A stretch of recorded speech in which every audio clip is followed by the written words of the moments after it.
तुमच्या शरीरावर जर गाठी असतील तर हा व्हिडिओ नक्की पहा। बऱ्याच जणांच्या शरीरावर लहान किंवा मोठ्या 1, 2 किंवा अनेक गाठी असतात।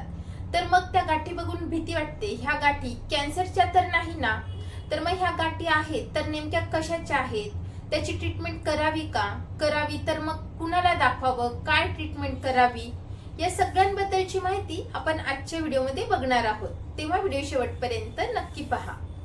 बऱ्याच जणांच्या शरीरावर तुम्ही गाठी बघितल्या असतील किंवा तुमच्या शरीरावर देखील एखादी गाठ असेल तर ती गाठ कशाची, अशी भीती तुमच्या मनात असू शकते।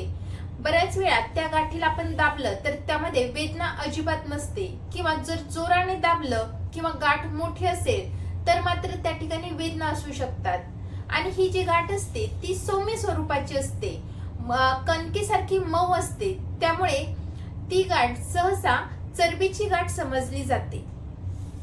तर मग ही चरबीची गाठ का तयार होते, कुणामध्ये जास्त तयार होण्याचे चान्सेस असतात, त्यावर आपण काय उपाय करू शकतो, याबद्दलची माहिती आपण व्हिडिओच्या पुढे बघूयात। नमस्कार मित्रांनो, मी डॉक्टर सविता लांजेवार। माझ्या युट्यूब चॅनलमध्ये तुम्हा सर्वांचं पुन्हा एकदा स्वागत आहे। मी माझ्या चॅनलवर आयुर्वेदातील सिद्धांत आपण आपल्या दैनंदिन आयुष्यामध्ये कशी अप्लाय करू शकतो याबद्दलची माहिती सांगत असते।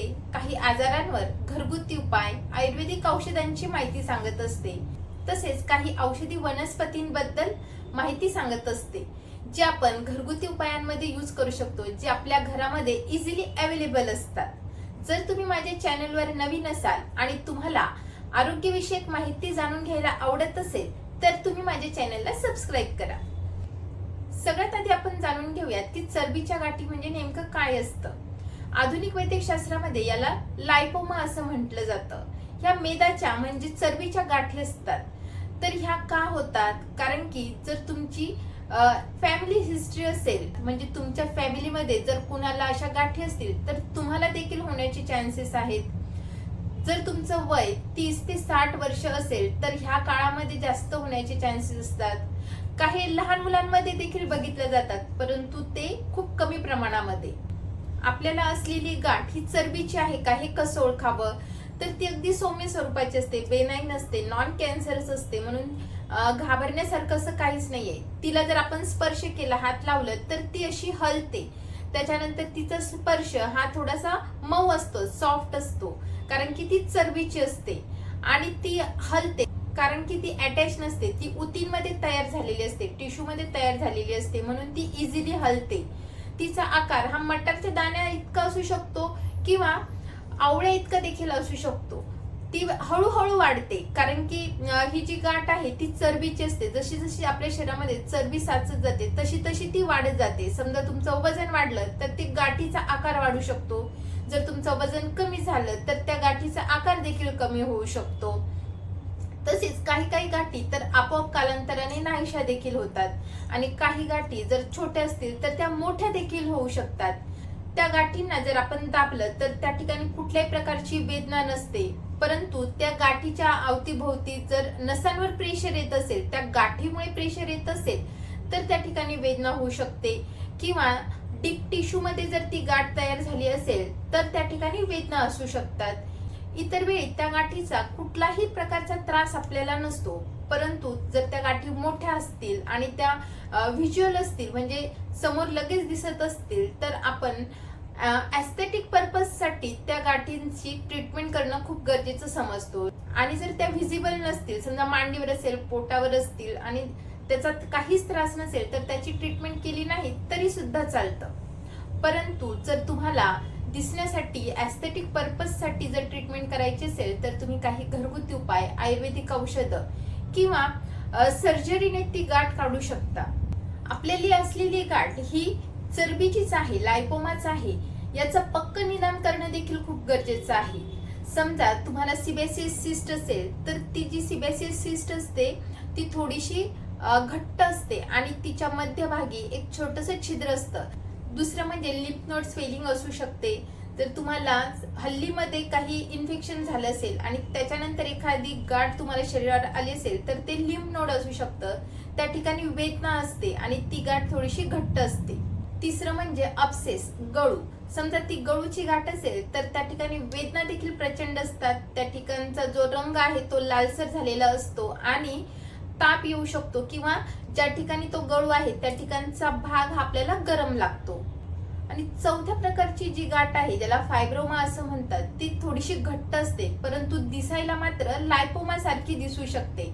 आणि जर तुम्हाला जास्त कन्फ्युजन वाटत असेल तर तुम्ही आपल्या जवळच्या डॉक्टरांना भेटून आपली गाठ नेमकी कशाची आहे हे जाणून घेऊ शकता. ह्या गाठींच्या मागे आयुर्वेदाचा काय दृष्टिकोन आहे तर आयुर्वेदामध्ये ग्रंथी रोगाचं वर्णन केलं आहे. आचार्य सुश्रुताचार्यांनी ग्रंथी रोगांमध्ये मेदोज ग्रंथीचं वर्णन केलं आहे.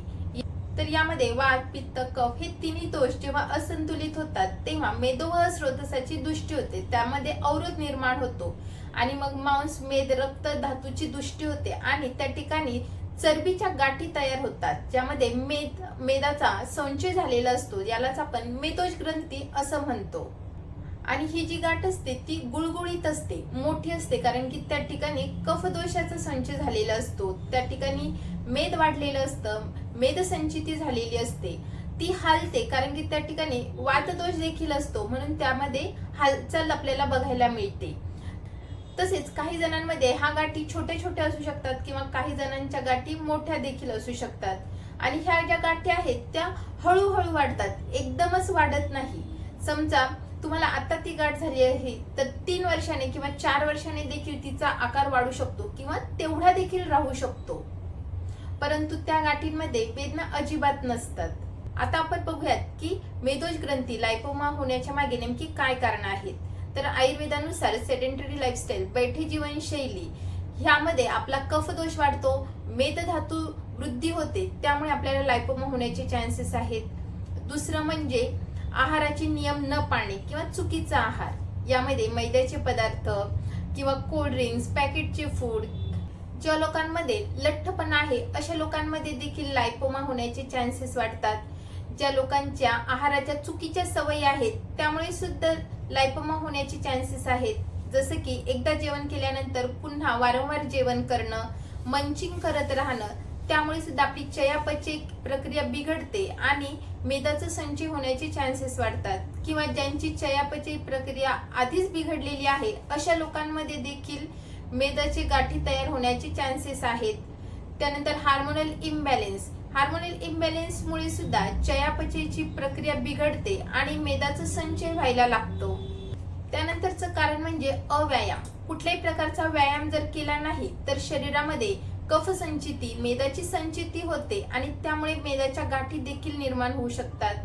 आणि शेवटचं कारण म्हणजे हार्मोनल इम्बॅलन्स. त्यामुळे आपलं फॅट मेटाबॉलिझम बिघडतं आणि फॅट म्हणजे चरबी साठवायला लागते. आणि आता आपण बघूयात आपण यावर घरगुती काय उपाय करू शकतो, आयुर्वेदिक काय उपाय करू शकतो. तर सगळ्यात पहिला उपाय म्हणजे निदान परिवर्जन. ज्या ज्या कारणांमुळे आपल्याला मेदाच्या गाठी होण्याचे चान्सेस आहे, कफ वाढायचे चान्सेस आहेत, अशा गोष्टी करणं टाळावं. म्हणजे तेलकट, तुपकट, तळलेले पदार्थ, जास्त प्रमाणात गुरू म्हणजे पचायला जड पदार्थ, मैद्याचे पदार्थ, पॅकेट फूड, कोल्ड ड्रिंक्स असे पदार्थ खाणे टाळावे. आईस्क्रीम सारखे पदार्थ खाणे टाळावे. जे जे कफ वाढवणारे पदार्थ आहेत ते खाऊ नये, ज्यामुळे चरबी वाढू शकते असे पदार्थ खाऊ नये. दुसरं म्हणजे दिनचर्येचं पालन करणं, म्हणजे सकाळी लवकर उठणं, वेळेवर जेवण करणं आणि रात्रीचं जेवण संध्याकाळी 7च्या आधी करणं. त्यानंतर रात्रीचं जागरण करणे टाळणं गरजेचं आहे. रात्री जागरण केल्यामुळे आपल्या शरीरातील वात आणि पित्त दोष प्रकोपित होतो आणि सकाळी उशिरा उठल्यामुळे कफदोष प्रकोपित होतो आणि त्या सगळ्यांमुळे मग आपली चयापचय प्रक्रिया बिघडते, त्यामुळे आपल्याला वेगवेगळे आजार निर्माण होऊ शकतात. आपण आहार कोणता घ्यावा हे देखील गरजेचं आहेच. तसेच आहाराचे नियम पाळणं देखील खूप गरजेचं आहे. म्हणजे आहाराच्या वेळा चुकवू नये. दुपारचं जेवण दुपारी 1 वाजेच्या आधी करावं, संध्याकाळचं जेवण संध्याकाळी 7च्या आधी करावं. वारंवार मंचिंग करू नये. रात्री जागरण केल्यामुळे सहसा वारंवार मंचिंग होते किंवा जर तुम्हाला ताणतणाव असेल, स्ट्रेस असेल, त्यामुळे देखील वारंवार खाणं होतं आणि ह्यावेळी आपण जे खातो ते सहसा जंक फूड असतं. म्हणजे पॅकेटचे फूड खाल्ले जातात, चॉकलेट सारखे पदार्थ जास्त खाल्ले जातात, म्हणून असं करणं टाळणं गरजेचं आहे. त्यानंतर व्यायाम करणं देखील खूप गरजेचं आहे. व्यायामामुळे आपली चयापचयची प्रक्रिया सुधारते आणि चयापचय एकदा सुधारलं की फॅट मेटाबॉलिझम देखील चांगलं राहतं आणि एक्स्ट्राचं फॅट जमा होत नाही. जर तुम्हाला ताणतणाव असेल, त्यामुळे तुमचे हार्मोनल इम्बॅलन्स झाले असतील, तर तुम्ही योगासने करावे, प्राणायाम करावे, सूर्यनमस्कार करावे. आता आपण बघूयात आपण यावर घरगुती काय उपाय करू शकतो. तर सगळ्यात पहिलं म्हणजे आपली चयापचय प्रक्रिया चांगली करणं खूप गरजेचं आहे. मेटाबॉलिझम जर सुधारलं तर फॅटचं मेटाबॉलिझम चांगलं होतं, फॅट जमा होत नाही. तर यासाठी 1 चमचा सुंठ पावडर, 1 चमचा पिंपळीची पावडर, 1 चमचा काळी मिऱ्याची पावडर आणि पाव चमचा हळदीची पावडर असं एकत्र मिक्स करून ठेवावं आणि रोज सकाळी सुमारे अर्धा चमचा ही पावडर आपल्याला कोमट पाण्यासोबत घ्यायची आहे. असं तुम्ही 1 आठवडा किंवा 15 दिवस जर केलं तर तुमचं मेटाबॉलिझम सुधारायला मदत होते. आणि सुंठ मिरे पिंपळी हे जे पावडर आहे ते उत्तम असं फॅट बर्नर देखील सांगितलं आहे. तुम्ही ह्या पावडरमध्ये मध देखील ऍड करू शकतात. मध देखील फॅट बर्नर म्हणून अतिशय उपयुक्त आहे. कफदोष कमी करण्यासाठी देखील अतिशय उपयुक्त आहे. घरी करण्यासारखा दुसरा उपाय म्हणजे उद्वर्तन, म्हणजे कोरड्या पावडरने ज्या ठिकाणी आपल्याला गाठी आहे त्या ठिकाणी घासणं. तर ह्या पावडरमध्ये तुम्ही बार्ले म्हणजे जवची पावडर घेऊ शकतात किंवा त्रिफळा पावडर घेऊ शकतात.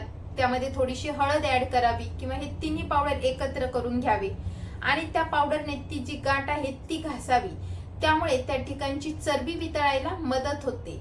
तसेच ज्यांची पित्त प्रकृती आहे, ज्या लोकांना त्रिकटूची पावडर म्हणजे सुंठ मिरे पिंपळी ही गरम पडू शकते, अशा लोकांनी मुस्ता पावडर घ्यावी. अर्धा चमचा मुस्ता नागरमोथ्याची पावडर जर घेतली तर फॅट बर्नरचं काम करते, चयापचयची प्रक्रिया सुधारते आणि फॅट मेटाबॉलिझम चांगलं करायला अतिशय उपयुक्त आहे. या व्यतिरिक्त ज्या ठिकाणी चरबीच्या गाठी आहेत त्या ठिकाणी तुम्ही तिळाच्या तेलाने किंवा मोहरीच्या तेलाने हलक्या हाताने स्नेहन करावं, म्हणजे त्या ठिकाणी मालिश करावी आणि कोमट पाण्याने त्या ठिकाणी शेक द्यावा. त्यामुळे सुद्धा त्या ठिकाणचं जी चरबी आहे, फॅट आहे ते मेल्ट व्हायला, विरघळायला मदत होते. किंवा तुम्ही दशमूळ भरड आणून त्याचा काढा तयार करून त्या काढ्याने देखील शेक देऊ शकतात. जसं की काढा तयार करून घ्यावा आणि तो ज्या ठिकाणी गाठ आहे त्या ठिकाणी त्याची धार सोडावी. अशा प्रकारे त्याला शेक मिळतो आणि ती गाठ वितळायला मदत होते. आयुर्वेदातील ग्रंथामध्ये अतिरिक्त वाढीसाठी उपचार करण्यामध्ये एका धातूचं चांगलं असं काम सांगितलं आहे, तो म्हणजे तांब्या. तर यासाठी तुम्ही तांब्याच्या भांड्यामध्ये ठेवलेलं पाणी रोज सकाळी प्यावं. जर तुम्हाला उलटी मळमळचा त्रास होत असेल, म्हणजे ते पाणी पिल्यामुळे पित्त वाढत असेल किंवा तुमची पित्त प्रकृती असेल, तर तुम्ही फक्त 2 तास ते पाणी जरी ठेवलं आणि मग पिलं तरी सुद्धा तो फायदेशीर ठरेल. कारण की तांब्या हा धातू जो आहे तो आपल्या शरीरातील अतिरिक्त जे वाढी आहेत, गाठ असो किंवा कुठल्याही प्रकारची वाढ असेल तर ती कमी करण्यासाठी अतिशय उपयुक्त सांगितलं आहे.